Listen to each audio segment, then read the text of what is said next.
الحمد لله نحمده ونصلي على رسوله الكريم اما بعد فاعوذ بالله من الشیطان الرجیم بسم اللہ الرحمن الرحیم.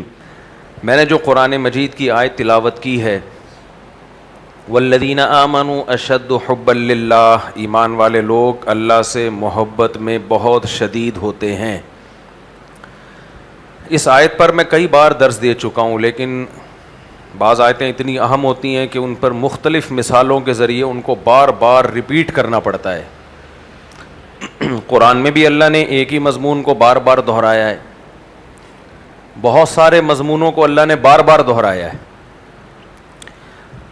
بہت سے لوگوں کو اشکال ہوتا ہے اللہ ایک ہی ٹاپک کو بار بار کیوں دہراتے ہیں، تو اللہ اس کا اعتراف کرتا ہے کہ میں دہراتا ہوں اور جان کر ایسا کرتا ہوں. وَكَذَلِكَ نُصَرِّفُ الْآيَاتِ، ہم بار بار اپنی آیات کو پھر پھر کے بیان کرتے ہیں تاکہ لوگوں کو عبرت حاصل ہو، لوگ اس پر عمل کریں. تو اللہ تعالیٰ نے بھی قرآن کریم میں کچھ باتوں کو بہت زیادہ ریپیٹ کیا ہے. وجہ اس کی یہ ہے کہ ان باتوں سے ہماری معلومات میں اضافہ کرنا مقصد نہیں تھا، ان باتوں میں یا تو کوئی ترغیب چھپی ہوئی ہے یا دھمکی چھپی ہوئی ہے، دھمکی چھپی ہوئی ہے.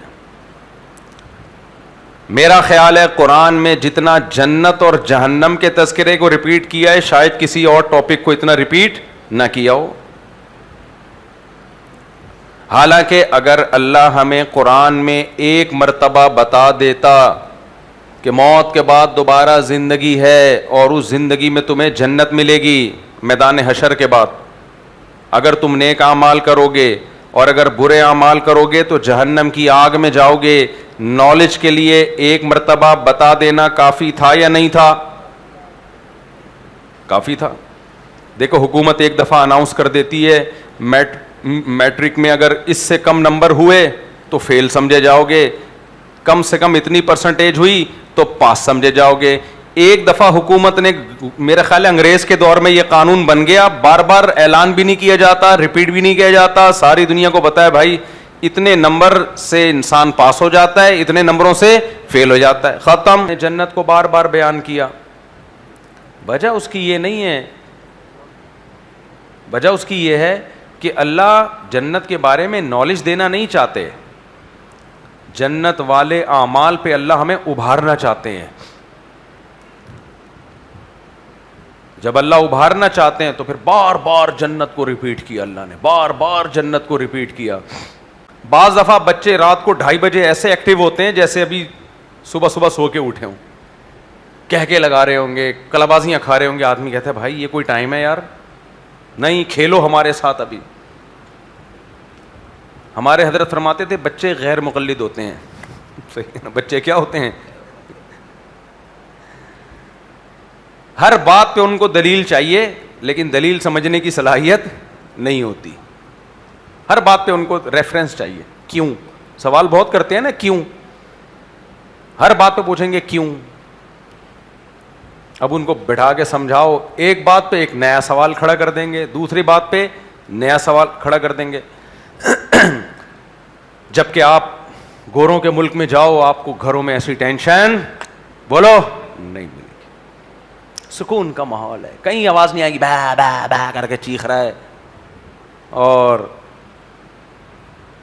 شور شرابہ گلیوں میں، سکون، اطمینان اور خاموشی. فوکس کرتے ہیں چیزوں کو. کس کو فوکس کرتے ہیں؟ کوئی بچہ نہیں ہے جو ان کی ٹانگیں کھینچ رہا ہو، ان کے گھر سے فون نہیں آتا کہ بچے کی طبیعت خراب ہے ہاسپٹل لے کے جائیں. اس لیے وہاں بڑے بڑے سائنسدان پیدا ہو رہے ہیں، کیونکہ فوکس سمجھتے ہیں نا، جس چیز کو کر رہے ہیں دل جمی کے ساتھ فوکس. وہاں کی خواتین بھی بڑی میچور، یہ نہیں کہ بچے گود میں لے کے، ایک یہاں گود میں ایک نے پیچھے سے فراق پکڑی ہوئی ہے.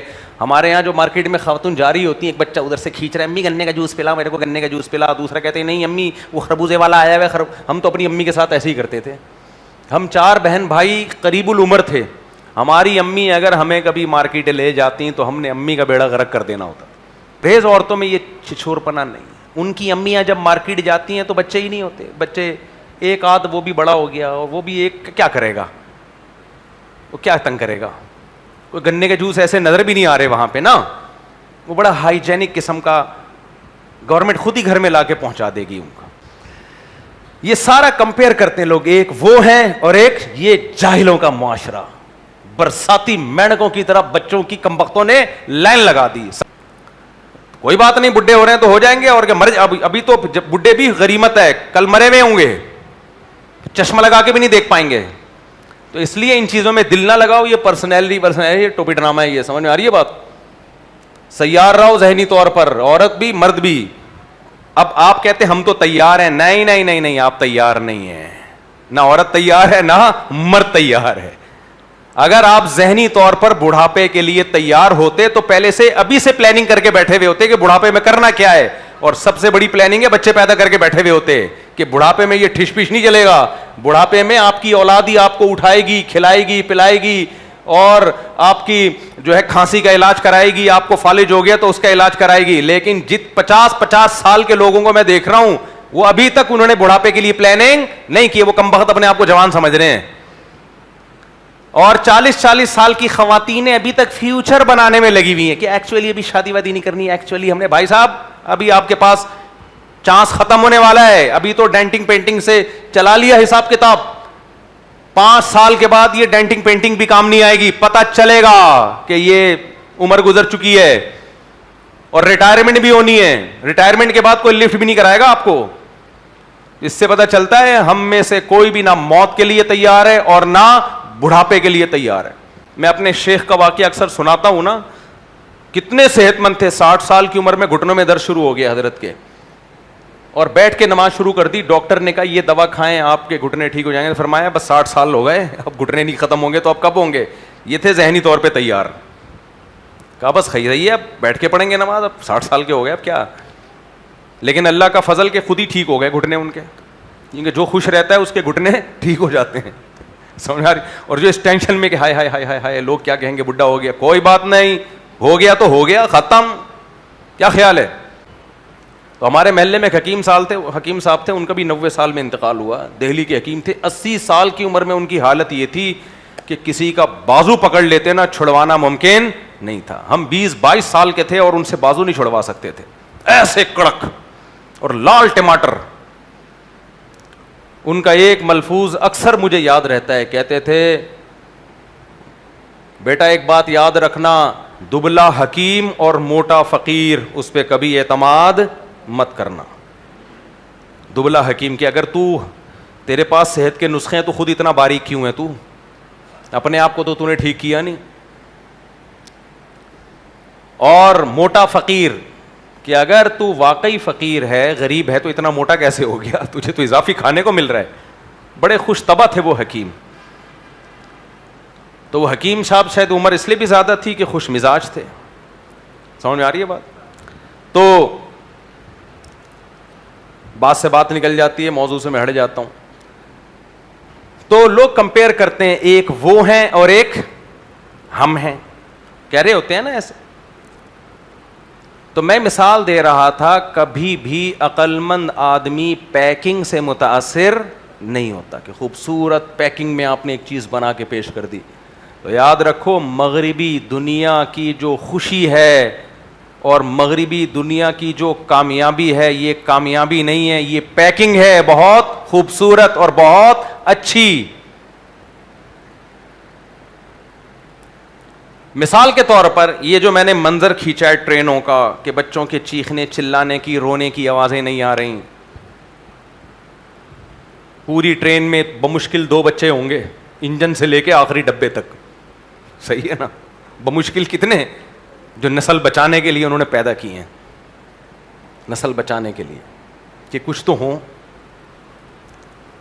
یہ دیکھنے میں بڑا اچھا منظر ہے, لیکن اس میں ایک بھیانک پیغام ہے کہ یہ جو لوگ ہیں نا, جو ابھی 30, 35, 40 سال کے, 20 سال کے بعد یہ سب کیا ہوں گے, بولو, بڈھے. اور ان کو ریپلیس کرنے کے لیے, ان بڈھوں کو سنبھالنے کے لیے پیچھے کوئی نسل نہیں ہے, کوئی نسل نہیں ہے. ان بڈھوں کا بڑھاپا ایسا وحشتناک ہے, وہ ٹرینوں میں نظر نہیں آ رہا, وہ اولڈ ہاؤس میں نظر آئے گا. وہ کہاں نظر آئے گا, اولڈ ہاؤس میں. اور ہمارے ہاں یہ بچے اپنی امی ہماری امی کے اکٹھے ہم لوگ 8 بہن بھائی تھے, ایک کی ڈیتھ ہو گئی تھی. تو اور یہ جو ہماری امی کو ہم پریشان کرتے ہوئے نظر آ رہے ہیں, امی گنے کا جوس ہے بھائی, امی میرے کو گاڑی دلا دو, اور امی چماٹے مار رہی ہیں رکھ رکھ کے کمبختوں. ہماری امی تو چمٹے دکھاتی تھی, اللہ میری ماں کی مغفرت کرے. ہم لوگ یہ بھی تنگ کرتے تھے, سب سے زیادہ کھانے پینے میں تنگ کرتا تھا. امی نے بنا دی کھنڈیاں, وہ ہندوستانی کھانے بناتی تھی, کھنڈیاں بنا دی. کبھی ہماری امی نے بنا دی وہ منگوچیاں. ہم لوگ کو یہ نئی نسل کے لوگ تھے, ہم نے کہا نہیں بھی ہمیں کوفتے چاہیے, کباب چاہیے, آلو گوشت کا شوربہ چاہیے. اب امی کبھی بنائیں گی, کبھی اپنی مرضی کا بنائیں گی, تو ہم نہیں کھا رہے ہوتے تھے. امی دکھاتی تھی چمٹا کھا, اسی کو کھا. امی کو ٹینشن دے رہے ہیں. اسکول کے لیے صبح اٹھایا, اٹھ ہی نہیں رہے. بچے کو اسکول کے لیے صبح اٹھاؤ, ایسا لگتا ہے قبر سے کسی مردے کو اکھاڑ رہے ہو آپ. 10 منٹ ہماری امی کے چیختے ہوئے گزرتے, اٹھ جاؤ اٹھ جاؤ. پھر اسکول سے فون آئے گا. مجھے یاد ہے میں اتنا اسکول جانے میں سست تھا, اللہ معاف فرمائے, کہ ایک دن تیسری یا چوتھی کلاس تھی, ہماری امی میری والدہ محترمہ نے جب دیکھا یہ اٹھ ہی نہیں رہا, چوتھی کلاس کا واقعہ. تو میری والدہ خود اسکول ٹیچر بھی تھیں, انہوں نے اپنے شاگردوں کو بلایا گلی محلے سے, اس کو لے کے جاؤ. یہ ٹینشن یورپ میں بالکل بھی نہیں. فوکس ہے ان کا.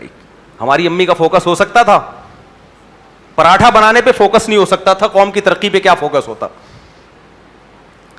ہماری والدہ نے فون کیا, بھائی فون تو نہیں تھا, گلی محلے کے لڑکوں کو بولا بیٹا ان کو ذرا اٹھا کے لے کے جاؤ, یہ روزانہ ٹوپی ڈرامے کر رہا ہوتا ہے بیٹھ کے, نہیں جا رہا میں. تو مجھے اچھی طرح یاد ہے, ایک لڑکے نے, بڑا محلے کا لمبا چوڑا تھا, 2 ٹانگوں سے مجھے پکڑا اور ایک نے 2 ہاتھوں سے پکڑا, اور ایسے جھولتے ہوئے. 2 بندے سپورٹنگ کے لیے کہ بھاگ نہ جائے. 2 بندے کس کے لیے بولو؟ سپورٹنگ کے لیے. یہ میں خام خواہ کے واقعات نہیں سنا رہا آپ کو, یہ میں سوسائٹی کا نقشہ کھینچ رہا ہوں. ایک یہ سوسائٹی, پہلے برائی بیان کروں گا اس کی, صحیح ہے نا. یہ جو لبرل لوگ ہیں نا یہی کہتے ہیں یہ کوئی سوسائٹی ہے, یہ ترقی ہو سکتی ہے. اور ابھی ایک اٹھائے, ابھی 3 بچے ابھی سو رہے ہیں جو 3 بہن بھائی ہیں, ان کو اٹھانے کا پتہ نہیں کیا پروسیس ہو, ان کو اسکول کیسے بھیجا جائے. تو فوکس رہے گا ترقی پہ. تبھی کہتے ہیں یہ بچے پالنا کیا ہے, یہ مسلمان یہ کام کر رہا ہے. تو 2 نے مجھے ٹانگوں سے پکڑا, 2 نے مجھے ہاتھ سے پکڑا اور جھولا جھوتے ہوئے لے کے جا. اور میں پوری کوشش کر رہا ہوں کھچا چھڑانے کی, اس کو ہم کہتے تھے کھچا چھڑانا. اس کے لیے ہم نے اردو میں ایک لغت بھی ایجاد کیا تھا, کیونکہ یہ کامن ہو چکا, یہ ہماری سوسائٹی میں کیا تھی یہ چیز کامن, کہ بہت سے بچے اس طرح سے اسکول جاتے ہیں. رنگ رلیوں پہ زمانے کی نہ جانا اے دل, یہ خزاں ہے جو بانداز بہار آئی ہے. جو آپ کو وہاں ٹرینوں اور جہازوں میں سکون نظر آ رہا ہے, اور ہمارے جہازوں اور ٹرینوں میں بچوں کی ایک فوج نظر آ رہی ہے. یہ پیکنگ بری ہے لیکن اس کے اندر پیغام بہت اچھا چھپا ہوا ہے. ہم زندہ جیتی جاگتی قوم ہیں. ہمارے ہاں بچے پیدا ہوتے ہیں اور ہمیشہ بچے نہیں رہتے, 15-16 سال میں جوان ہو جاتے ہیں. ہم جوانوں کے ملک ہیں, بڈھوں کے کنٹری نہیں ہیں. آپ ان ممالک میں دیکھو, یہ جو آپ کو گورے نظر آ رہے ہیں, پوری ٹرین میں 2-4 بچوں کے علاوہ کوئی بچہ نہیں ہے. یہ 20-25 سال کے بعد بڈھے ہو چکے ہوں گے, اور ان بڈھوں کو پیچھے پالنے والی کوئی نسل نہیں ہے. تو آپ کو ٹرینوں اور جہازوں کی زندگی نظر آ رہی ہے. اس اولڈ ہاؤس میں جاؤ جہاں یہ 10-20 سال کے بعد ریٹائر ہو کے جانے والے ہیں, یہ ساری زندگی ٹرینوں میں نہیں ہوں گے. اس اولڈ ہاؤسز میں جا کے دیکھو ان بڈھوں کا حشر کیا ہو رہا ہے. اور ہم اپنی والدہ کے بڑھاپے کو بھی جانتے ہیں. ہماری ماں نے ہمیں پالنے کے لیے, ہماری ماں, یہ سب مائیں ایسے کرتی ہیں, صرف میری ماں نہیں ہے, سب مائیں ایسے کرتی ہیں, ہمیں پالنے کے لیے انہوں نے 10-15 سال قربانی دی ہے. اس کا آؤٹ پٹ ان کو پوری زندگی ملتا ہے, پھر پوری زندگی ملتا ہے. مجھے یاد ہے میری والدہ بیمار تھیں آخری دنوں میں جب ان کی ڈیتھ ہوئی ہے. ہم 4 بھائی اور بہنیں بھی. تو والدہ کہیں روم میں اکیلی ہو گئیں, کوئی نرس آئی نا, وہ سمجھ رہی تھی ان کے پیچھے پوچھنے والا کوئی نہیں ہے. بہت ہی بدتمیزی سے بات کر رہی تھی وہ نرس, بڑھیا بڑھیا ایسے کر کے نا. اس کا خیال تھا کہ ہسپتالوں میں کچھ لاوارث بھی بوڑھے ہوتے ہیں, ڈال کے لوگ چلے جاتے ہیں. بہت ہی بدتمیزی سے ہاسپٹل میں نا بڑھیا کون ہے کیا ہے. وہ بیچاری والدہ کے تو ہوش ہی نہیں تھا ان کو, یعنی سروائکل میں کوئی چوٹ ووٹ لگی تھی, جو دماغ ڈیمیج ہوا تھا ان کا. وہ بول نہیں پا رہی ہیں, اس طرح سے بات کر رہی ہے. ہم 4 بھائی جب پہنچے نا, پورے پلے پلائے 2 دانت کے, میں بھی تھا, میرے بڑے بھائی بھی, ان سے چھوٹے بھائی بھی, اور ہماری بہنیں بھی جب گئے ہیں, اس نرس کا ایٹیٹیوڈ ایک دم چینج ہو گیا. بڑی عزت دینے لگی. بھائی یہ تو پیچھے پورا خاندان ہے, اتنے لمبے تڑنگے ان کے بچے ہیں, بیٹے ہیں. اس وقت خدا کی قسم مجھے یہ خیال آیا, عورت کی عزت. حالانکہ میری والدہ سپروائزر ریٹائر ہوئی تھیں. جب آپ ریٹائر ہو جاتے ہو نا, آپ کی ڈگری کی 2 ٹکے کی ویلیو نہیں ہوتی. عورت کی عزت اولاد سے ہے. جیسا ہی ہم گئے ہیں, میں نے کیونکہ اس نرس کی آواز سن لی تھی, میں نے آنکھیں دکھائیں اس کو, ایک دم اس کو اندازہ ہو گیا بھائی یہ ان کی ماں ہے. منہ توڑ دیں گے اگر الٹے طریقے سے بات کی. ماں ہے یہ. تو یہ جو ظاہر نظر آ رہا ہے نا, ظاہر نظر آ رہا ہے نا ان ملکوں کا جن کو آپ ترقی یافتہ کنٹری سمجھتے ہو, اس ظاہر سے دھوکے میں بولو مت آؤ. کوئی بات نہیں, آج بچہ ماں کو تنگ کر رہا ہے, شور شرابہ کر رہا ہے, کہ کل یہی بچہ ماں کی اس خدمت کو یاد کر کے ماں کو پالے گا. اور ہمارے مذہب میں اللہ کے بعد کس کا حق سب سے بڑا ہے؟ ماں اور باپ کا. ماں اور باپ کا حق ہے. اور یہ جو تمہیں ان ملکوں کی ترقی نظر آ رہی ہے نا, یہ اب دھڑام سے نیچے گرنے والی ہے, کیونکہ بہت مذاق ہو گیا. صحیح ہے نا, بہت انجوائے کر لیا, نئی نسل پیدا نہیں کی ہے. شہروں کے شہر, ملکوں کے ملک ویران ہوتے چلے جا رہے ہیں. یہ جو مجھے اور آپ کو وہ لوگ ویزے دے رہے ہیں, دبا کے جاؤ ہمارے ملک میں, آؤ ہمارے ملک میں. کیوں؟ بندہ نہیں ہے ان کے ملک میں. شارٹ مارکیٹ سے وہ سارے جو ٹرینوں میں مطالعہ کرتے ہوئے نظر آ رہے تھے نا, ٹھش پیش لیپ ٹاپ لے کے بیٹھے ہوئے ہیں, ان کو پتا ہے 10-15 سال کے بعد پروگرام بڑھ گیا, یہ گئے, ختم. ہر شعبے میں انڈین, پاکستانی, بنگلہ دیشی پوری دنیا میں گھس گئے ہیں, آبادی زیادہ ہے. تو ہم اپنے ملکوں میں بھی اسٹرانگ, اور ان کے ملکوں میں بھی کون اسٹرانگ ہوگا؟ ہم ہوں گے. اس لیے یہ لبرل سیکولر لوگ جو تمہیں الو بنا رہے ہیں کہ پاکستان کی آبادی اتنی زیادہ, وسائل نہیں ہے, جھوٹ بول رہے ہیں, بکواس کر رہے ہیں, تمہیں نیچر سے ہٹا رہے ہیں. نہ ہمارے پاس زمین کی کمی ہے, اسپیس کی, نہ ہمارے پاس وسائل کی کمی ہے.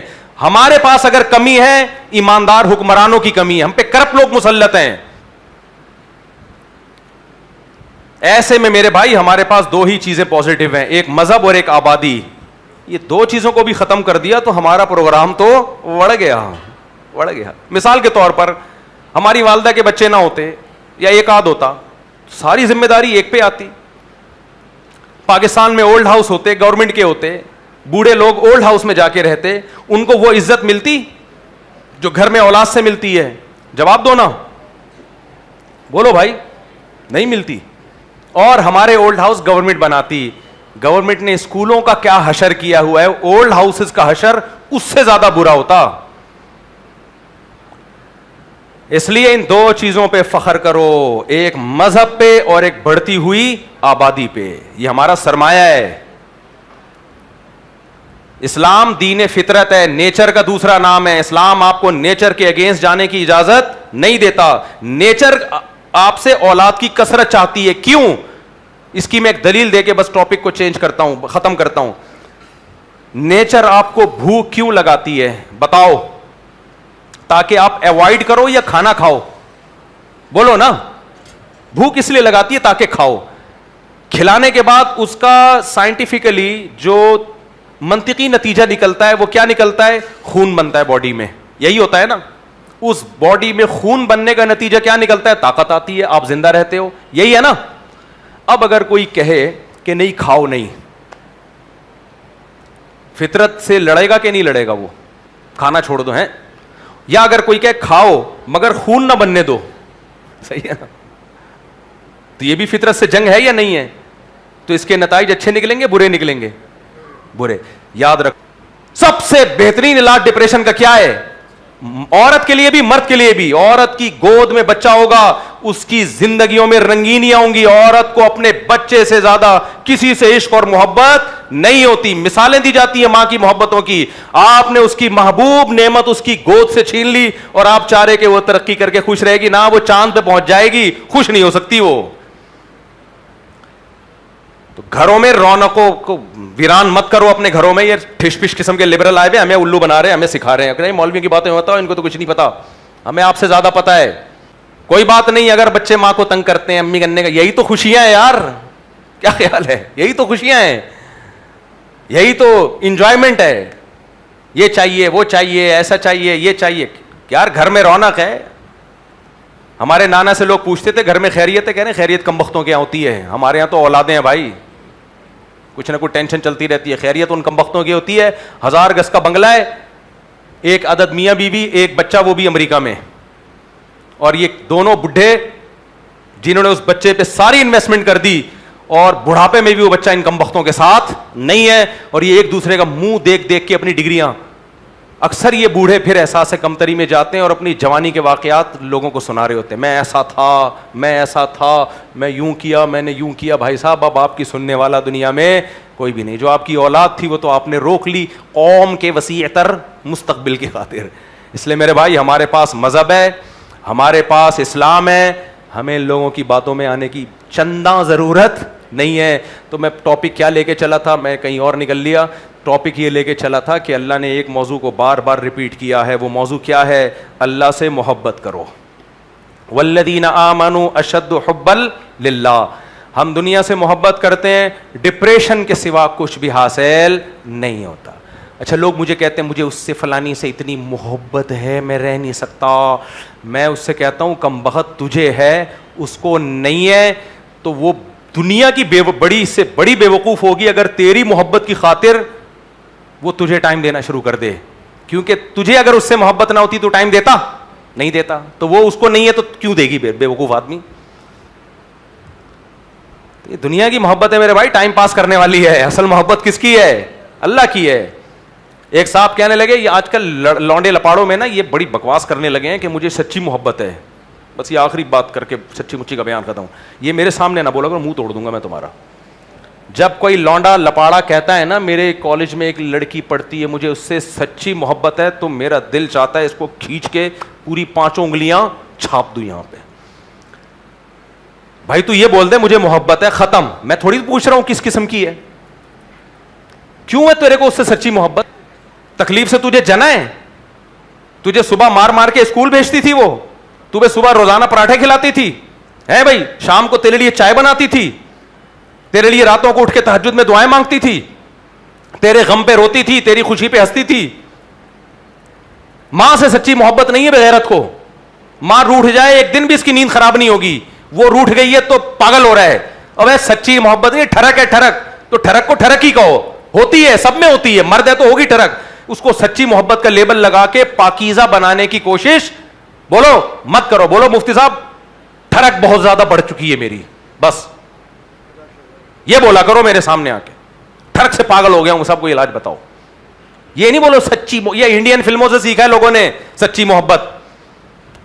تبھی کافر کا بچہ گرل فرینڈ سے سچی محبت کرے گا, باپ اور ماں کو کم بخت اولڈ ہاؤس میں جمع کرائے گا جا کے. کہتے نہیں وہاں کیئر زیادہ ہوتی ہے, تو گرل فرینڈ کو بھی جمع کرا دینا, وہاں کیئر ہوگی. کتے کو جمع کرا دینا, اپنے کتے کو ساتھ ساتھ لے کے گھومتا ہے, اس کی بھی تو کیئر اولڈ ہاؤس میں بہت اچھی ہوگی, کوئی ملازم رکھ لے, کتے کو لے پالے جا کے. باپ اور ماں کا, دادا دادی کا مقدر کم بختوں نے اولڈ ہاؤس میں رکھا ہوا ہے, اور سچی محبت کتے سے اور گرل فرینڈ سے. تو ٹھڑک کو کیا کہا کرو؟ بولو ٹھڑک ہے. تو سچی بچی نہیں بولا کرو, پھر اس میں کھو جائیں گے. کھو گیا ہوں, پھر سگریٹ پینا شروع کر دے گا, اور پھر کہ سچی محبت میں پاگل ہو رہا ہوں, پھر مر جائے گا. میرے پاس ایسے کیس آتے ہیں, میں کہتا ہوں الحمدللہ ایک ٹھڑکی کا دنیا سے خاتمہ ہو گیا. اور یہ بے وقوف بے شرم سمجھتے ہیں کہ میں جب اس کی محبت میں مروں گا نا تو ساری زندگی میری یاد میں روئے گی وہ.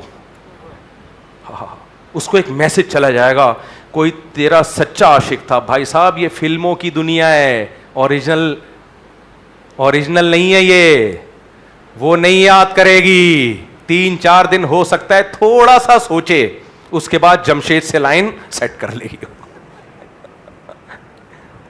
کس سے لائن سیٹ کرے گی؟ جمشید سے.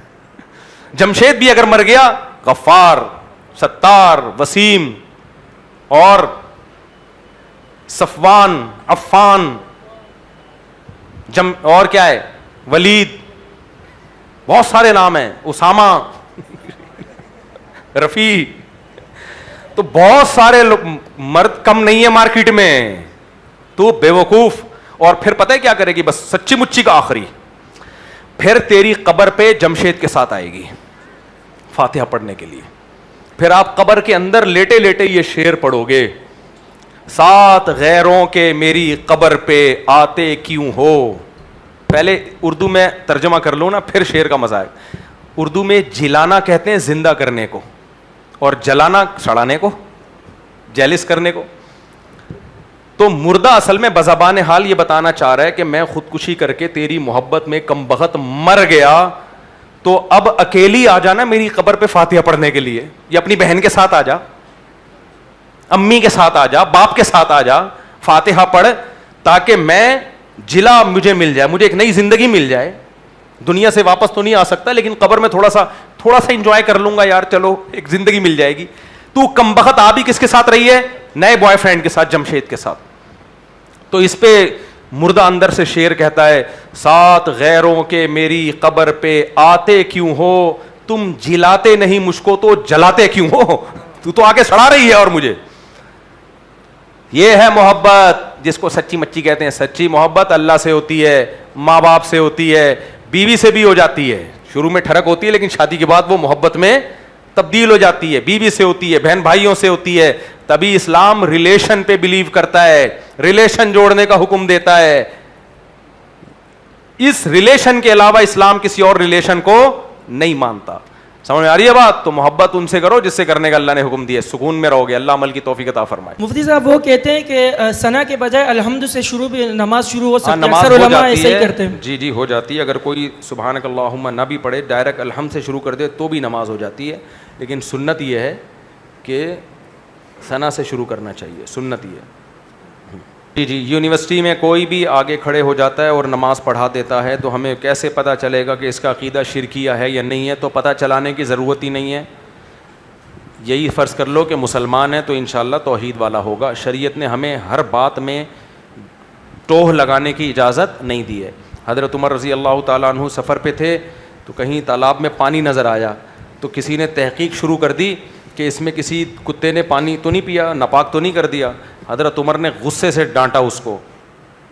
فرمایا جب ہمیں نہیں پتا کسی کتے نے منہ لگایا نہیں لگایا تو ہم اس کو پاک سمجھیں گے. اب ہمو ما اب ہم اللہ, جس چیز کو اللہ نے چھپایا چھپا کے رکھو, وضو کرو, نماز پڑھو. اب تم نے تحقیق کر لی, کسی نے بتا دیا کتے نے پانی منہ ڈالا, تو کون تیمم کے لیے پھر پانی کہاں سے ہم تلاش کریں گے, کتنا مسئلہ ہو جائے گا. تو اس لیے کوئی آپ کو گفٹ دیتا ہے, کوئی آپ کو دعوت کرتا ہے, آپ کو اس کی آمدن کا نہیں پتا ہے, تو شریعت کہتی ہے تجسس مت کرو. کوئی امام نماز پڑھا رہا ہے, آپ کو نہیں پتا کہ مشرک ہے مسلمان ہے کیا ہے, آپ جا کے سکون سے نماز پڑھ کے پتلی گلی سے نکل لو. ہاں کسی کا پہلے سے پتا ہو کہ اس کے عقیدے شرکیاں ہیں, پتا ہو پہلے سے, پھر نہیں پڑھو نماز. مشرک کے پیچھے نماز نہیں ہوتی.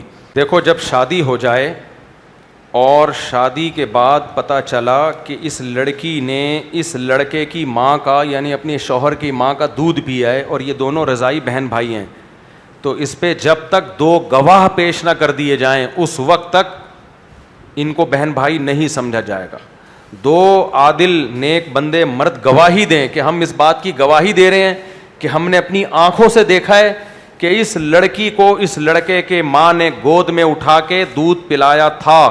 دو بندے گواہی دیں کانفیڈنس کے ساتھ, یا ایک مرد اور دو عورتیں گواہی دیں.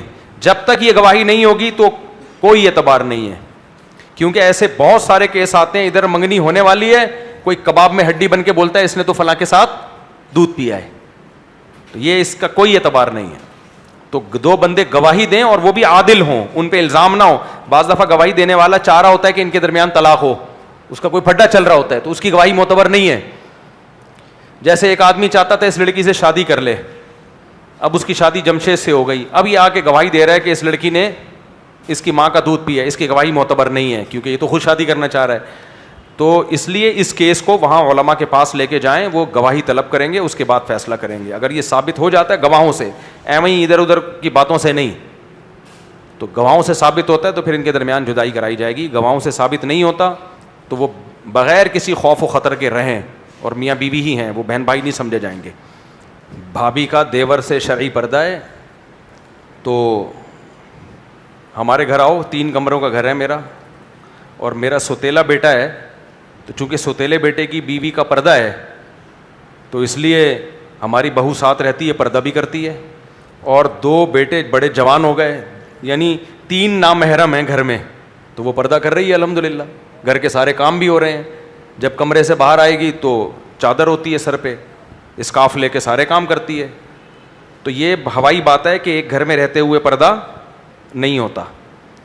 اور اس سے پہلے ہم بڑے گھر میں رہتے تھے, یعنی جب میری شادی نہیں, یعنی شادی ہو چکی تھی, ماں باپ کے ساتھ جب میں رہتا تھا, تو ہمارا 4 کمروں کا گھر تھا, 1 صحن تھا, 3 بھائی, بلکہ 4 بھائی شادی شدہ تھے ہم چاروں, اور 4 بھائی اور 6 بیویاں, یعنی میری 2 تھیں, تو 6 خواتین ایک گھر میں اور 4 بھائی, تو مکمل شرعی پردے کے ساتھ رہتی تھی. تو شرعی پردے کا مطلب یہ نہیں ہوتا کہ اب عورت گھر میں برقع پہن کے گھومے گی, بلکہ مطلب یہ ہے کہ وہ سر پہ موٹی چادر رکھے, اپنے کمرے سے جب باہر آنا ہو تو چادر تھوڑی سی آگے کر دے وہ. اور دیوروں کو بھی چاہیے بغیرت مت بنو, انسان کے بچے بنو. جب تمہیں پتہ ہے بھابھی پردہ کرنا چاہتی ہے تو تم بھی نظر کو نیچے رکھو, تاکہ کبھی اس سے وہ گھونگھٹ آگے نہ کر سکے تو تمہاری نظر نہ پڑے. تو ہمارے گھر میں بیٹے ہیں ماشاءاللہ, ان کو پتہ ہے بھائی بھابھی سے پردہ کرنا ہے. تو میں نے دیکھا ہے اگر بھابھی کچن میں کام کر رہی ہوگی, وہ منہ ادھر کر کے آرام سے اپنے کاموں میں لگے ہوں گے, بیٹھے ہوتے ہیں آرام سے. اور ہم بھی جب گھر میں جاتے ہیں تو ہمیں پتہ ہے گھر میں ایک اب نامحرم کا اضافہ ہو گیا ہے, تو میں کبھی دھڑام کر کے نہیں جاتا گھر میں, حالانکہ میرا گھر ہے, دھڑام کر کے دروازہ, بھائی دروازہ بند ہے, ایک دفعہ نوک کروں گا میں. کمرے میں جانے سے پہلے بھی, اپنے کمرے میں جانے سے پہلے بھی, اگر مجھے پتہ ہے یہاں کوئی بیٹھا ہوا ہے, ایک دفعہ نوک کروں گا, تھوڑا سا ویٹ کروں گا, پھر جاؤں گا, تاکہ گھر میں اگر کوئی نامحرم ہے تو وہ اپنے آپ کو سمیٹ لے. تو سب مل جل کے اگر کمپرومائز کر کے رہیں تو ایک گھر میں شرعی پردہ ہو سکتا ہے. اس کی میں آپ کے سامنے مثال بیٹھا ہوا ہوں, صحیح ہے نا. اور ہماری بھابیاں ہماری کزنیں بھی ہیں, پھر بھی ہم سے الحمدللہ پردہ کرتی ہیں, پھر بھی الحمدللہ پردہ کرتی ہیں. اور ایک گھر میں ہم کئی سال رہے ہیں, کئی سال رہے ہیں گھر میں پردے کے ساتھ, گھر کے سارے کام بھی ہوئے ہیں, پردہ بھی ہوا ہے. مجھے تو یہ بڑی بغیرتی لگتی ہے یار. میں اللہ کا اس پہ شکر ادا کرتا ہوں, اے اللہ تو نے ہمارے گھر میں ہمیشہ سے, یعنی جب سے ہم مفتی رشید احمد صاحب سے بیعت ہوئے, شرعی پردے کا ماحول بنا دیا. پاکیزہ ماحول ہے, سکون کا ماحول ہے. جن گھروں میں یہ ماحول نہیں ہے نا, ٹینشن ہے, عذاب ہے زندگیاں. غیر مسلموں میں تو بالکل ختم ہو گیا. اتنے شکوک, شبہات اور چکر بازیاں. میں آپ کے گھروں پہ اعتراض نہیں کر رہا, آپ کے گھر بہت پاکیزہ ہوں گے, لیکن جہاں پردہ نہیں ہے آپ نے شک کی اور فتنے کی بنیاد ڈال دی ہے, فتنے کی بنیاد ڈال دی ہے. تو بھائی چھوڑو یار, تمہاری نامحرم ہے تو نامحرم ہے, بس ختم. اپنی بیوی کے ساتھ گپ شپ لگاؤ, انجوائے کرو لائف کو. تو کیوں بھابھیوں کو دیکھ رہے ہو, سالیاں آ رہی ہیں ٹھیچ پیچ کر کے, ایسے فری ہو رہے ہو جیسے پتہ نہیں کبھی زندگی میں بیوی کے ساتھ اتنا فری نہیں ہوا ہوگا. سالی کو چاہیے پردہ کرے تو پاکیزہ ماحول بنتا ہے. یہ اسلام کی خوبصورتی ہے. غیر مسلم اس پاکیزگی سے محروم. غیر مسلموں کے یہاں یہ پاکیزہ ماحول نہیں ملے گا آپ کو, تو سب گپے مار رہے ہیں, کوئی پردہ وردہ نہیں ہے. تو اسلام نے کتنا پیارا پاکیزہ ماحول دیا, اپنے گھروں کو اس پاکیزگی سے مزین کرو. سمجھ میں آ رہی ہے بات کہ نہیں آ رہی ہے؟ میں نے جب بھی شادی کی ہے نا, 2 شرطیں لازمی لگائی ہیں کہ 2 چیزوں پہ کمپرومائز نہیں کروں گا, زمین آسمان ادھر سے ادھر ہو جائے. ایک نماز پہ, نمبر 2 پردے پہ. جہاں بھی پیغام بھیجا میں نے بولا بھائی میری بیوی پردہ کرے گی, میرے بھائیوں سے بھی, اپنے کزنوں سے بھی, میرے بھائیوں سے بھی. یہ میں اپنی نسل کو خراب نہیں کر سکتا, نسل نہیں خراب. کیونکہ اگر بے پردہ عورت گھر میں لے آئے نا, بچیوں نے ماں کی ماننی ہے, باپ کی نہیں ماننی. یہ ذہن میں رکھنا. بچیاں ماں کو دیکھ کے پردہ کرتی ہیں, باپ پردہ سکھا رہا ہے, ماں پردہ نہ کرتی ہو, بچی کبھی نہیں پردہ کرے گی اللہ ماشاء اللہ. تو میں نے کہا بھائی اپنی نسل نہیں خراب کرنی ہم نے. تو نمبر 1 نماز پہ کمپرومائز نہیں. جو نماز نہیں پڑھتا وہ مسلمان نہیں ہے بھائی. آپ 100 دفعہ کہہ دو, نبی نے اس کو مسلمان قرار نہیں دیا ہے, ٹھیک ہے نا. نماز پہ کمپرومائز نہیں ہوگا, پردے پہ کمپرومائز نہیں ہوگا, ایسی کی تیسی. یہ ہمارا اصول ہے. باقی سب چیزوں پہ خدمت کرے نہیں کرے کمپرومائز کریں گے. تبھی میرا اصول ہے, میں گھر میں جاتا ہوں, کبھی عزت ملتی ہے, کبھی عزت بولو نہیں ملتی. کبھی گئے ہم, کچھ پکا ہوا ہے, نہیں جی کچھ نہیں بنایا, موڈ نہیں تھا بنانے کا. اچھا. پھر گارڈوں کے کمرے میں آ کے دیکھا یار تم لوگوں نے کچھ پکایا ہوا ہے, ہم تو کھا چکے ہیں. یہاں سے بھی ان سب کو پتہ ہے یہ گارڈ کھڑے ہوئے ہیں, یہ گواہی دیں گے وہ یار کچھ پکایا, کہہ رہے ہیں وہ تو ہم تو کھا چکے ہیں. اتنا سا منہ. تو یہ چل رہا ہے ہمارے ساتھ زندگی میں. کوئی مسئلہ نہیں ہے یار, کیا ہے یار کیا ہے. پھر میں جا کے دیکھتا ہوں کوئی روٹی بچی بھی ہے یا ہوٹل سے منگواتا ہوں, کسی سے بولتا ہوں ابے لے آ یار جا کچھ لے آ, باہر سے جا کے لے آ, بھوک لگ رہی ہے. تو یہ جو گھر میں ناک پہ مکھی, یہ نہیں پکایا, ایسا نہیں کیا, یوں نہیں کیا, یہ ظرف کیا ہے بولو؟ چھوٹا ظرف. اتنی باتوں پہ نہیں کیا کرو لڑائیاں اور جھگڑے. ہاں اگر میں نے گھر میں بول دیا کہ اس نے بج کے اتنے منٹ پہ مجھے کھانا چاہیے, صبح سے بول دیا اور گھر والوں نے وعدہ بھی کر لیا, پھر نہ ملے تو کھوپڑی گھومتی ہے, کیونکہ پھر ہم انتظار میں بیٹھے ہوئے ہوتے ہیں. پھر بھی نہیں گھومنی چاہیے, کوئی اتنا بڑا مسئلہ نہیں ہے. اس لیے میرے بھائی میری نظر میں 2 چیزوں پہ کمپرومائز نہیں کرو, نماز اور پردہ, باقی سب کیا ہے, سب چلتا ہے یار, سب چلتا ہے. لیکن لوگ 2 ہی چیزوں پہ کمپرومائز کرتے ہیں, باقی کسی چیز پہ کمپرومائز نہیں کرتے. کہتے ہیں پردہ نہ کرے کوئی بات نہیں ہے, پردہ نہ کرے کوئی بات نہیں ہے. اچھا یہ بھی کمپرومائز, جاب نہیں کرنے دوں گا, یہ بھی پردے میں آتا ہے. روکھی سوکھی کھا لیں گے, گھر میں کھانے کو ہو یا نہیں ہو. میں نہیں کہہ رہا ناجائز ہے بیوی کا جاب کرنا, بہت سارے خاندانی لوگوں کے یہاں بیوی جاب کر رہی ہے, ان کی کوئی مجبوری ہوگی. میں نے اصول یہ بنایا ہوا ہے, جاب نہیں کرنے دوں گا بھائی. ہماری پرمپرا ہمارے خاندان میں چلے گی کہ ہماری عورتیں گھروں کی زینت بنتی ہیں, دفتروں کی زینت نہیں بنتی. ہماری پرمپرا ہے. حلال حرام کی بات نہیں کر رہا, اسلام کو نہ بیچ میں لے کر آؤ. پرمپرا بھی تو ہوتی ہے نا بھائی. ہماری پرمپرا یہ ہے کہ ہمیں کھانے کو ملے نہ ملے, ہماری ہاں عورتیں جاب نہیں کرتی. ابھی ہماری بچی کے لیے ایک رشتہ آیا ہوا تھا, ان سے میں نے بولا بھائی یہ بتا دو ہماری بچی جاب نہیں کرے گی, اپنی بچی اس خاندان میں دینا ہے, کھانے کو ہو نہ ہو بچی جاب نہیں کرے گی. ہم نے اپنی نسل خراب نہیں کرنی ہے. ہماری عورتیں گھروں کی زینت ہوتی ہیں, دفتروں کی زینت. بولو نہیں بول رہے, تمہارے دل میں کالا کالا ہے. ابے غیرت آدمی بنو, پجامے مت بنو. جو عورتیں جاب کر رہی ہیں مجبوری میں ہوں گی یا ان کی کوئی نئی بھی مجبوری ہوگی, ان کا شوق ہوگا, میں ان کو برا نہیں کہہ رہا, میں صرف اپنی پرمپرا بتا رہا ہوں. اگر کوئی مجھ سے متاثر ہے تو وہ بھی اسی لائف اسٹائل کو اختیار کرے. بھائی ہم جو روکھی سوکھی لا کے کھلا دیں کھا لو, جاب کی اجازت نہیں ہے, باہر نہیں جانے دیں گے, اجازت نہیں ہے. گھر عورت کا کام کیا ہے, گھر سنبھالنا. بچیوں کا کام گھر. پڑھائی کے مخالف نہیں ہے, پڑھا رہے ہیں سب کو, سب بچیوں کو تعلیم دے رہے ہیں, بیٹوں کو بھی بیٹیوں کو بھی.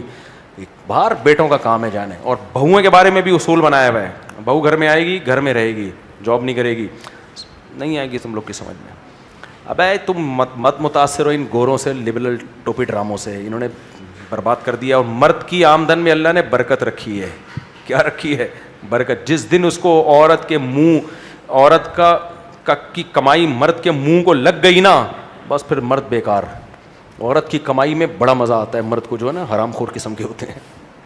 منہ کو لگ گئی تو گئے. سب کچھ مجبوری میں کر رہے ہیں بھائی, ان کو میں برا نہیں کہہ رہا, کچھ مجبوریاں ہوتی ہیں, حالات صحیح نہیں ہے تو پھر بیوی بیچاری کما رہی ہے, مجبوری کے حکام الگ ہیں. نارملی میں بات کر رہا ہوں. جناب کافی دیر سے نہیں لے سکتے, نہ قبضے کی جگہ جو ناجائز قبضہ ہو وہ نہیں, نہ کرائے پہ لے سکتے ہیں نہ خرید سکتے ہیں. مکان جو ہے پیکج پہ مکان آج کل چل رہا ہے, جیسے جی ہاں, مطلب اس پہ یہ ہوتا ہے کہ جیسے 30,000 کرایہ ہے تو آپ 30,000 نہیں دیں گے, 1,000 روپے دیں گے اور 10 لاکھ ایڈوانس دیں گے. ایڈوانس زیادہ دیں گے تو پھر اس طرح نہیں, یہ جائز نہیں ہے. اچھا, ایک مکان 30,000 کا ہوتا ہے, وہ 1,000 رینٹ پہ دے رہے ہوتے ہیں اور کہتے ہیں 10 لاکھ ایڈوانس دے دو. یہ اصل میں 10 لاکھ قرضہ ہے, جس قرضے پہ آپ نفع لے رہے ہو کہ 30,000 والا مکان صرف 1,000 میں. تو کل قرض جر نفعا فہوا ربا, ہر وہ قرض جو نفع کھینچے وہ سود ہی ہے. نہیں, یہ جائز نہیں ہے کہ 30,000 والا مکان صرف اس بیس پہ 1,000 کا دیا جا رہا ہے کہ آپ سے 10 لاکھ ایڈوانس لیا جا رہا ہے. تو یہ 10 لاکھ ایڈوانس اصل میں قرضہ دے رہے ہو اور اس سے یہ فائدہ اٹھا رہے ہو آپ.